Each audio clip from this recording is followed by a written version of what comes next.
القرآن ریڈنگ میں آپ سب کا خیر مقدم ہے۔ اردو زبان کی دوسری کتاب ہم سب پڑھ رہے ہیں۔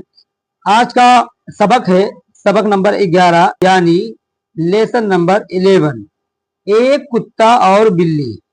ڈاگ اور کیٹ یعنی کتا اور بلی کے ذریعے یہاں ایک مستقل مضمون اور ایک سبق سمجھایا گیا ہے۔ اس سبق کو اگر ہم پڑھیں گے اچھے سے تو انشاءاللہ بہت کچھ سیکھنے کو ملے گا۔ دیکھیے کیا اس مضمون کے اندر سمجھایا گیا ہے۔ پہلے ہم الفاظ کو پڑھ لیں۔ حقیر پہلا لفظ ہے جس کا معنی ہوتا ہے کمتر، ذلیل، معمولی۔ تباہ اس کا معنی ہوتا ہے برباد، اجڑا ہوا۔ رحم اس کا معنی ہوتا ہے ہمدردی، ترس۔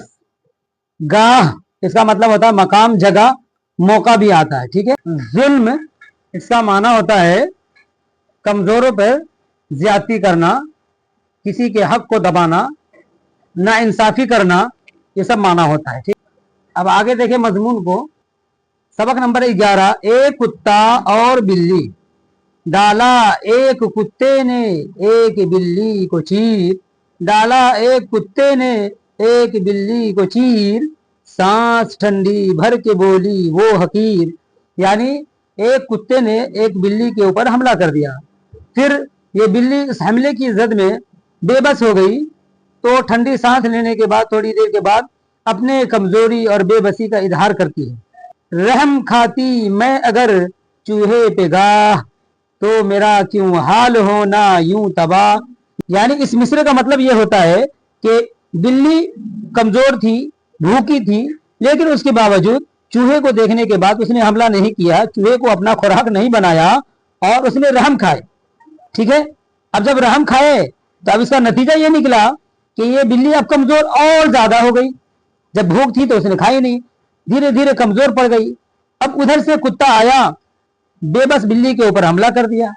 تو وہی کہہ رہے ہیں کہ رحم کھاتی میں اگر چوہے پہ گا، تو میرا کیوں حال ہونا یوں تباہ۔ یعنی کیوں نہیں میرا حال یہ ہوگا، میں نے تو خود اپنے آپ پہ ظلم کیا ہے۔ جب میں کمزور تھا، بھوک تھی، مجھے چاہیے تھا کہ میں چوہا کو کھا لیتا، لیکن چوہے کو بلی نہیں کھا کر کے رحم کھانے کی وجہ سے نتیجہ یہ نکلا کہ وہ بہت زیادہ کمزور ہوگی، خود کے کیے ہوئے کا انجام اس کو مل رہا ہے، ٹھیک ہے جی۔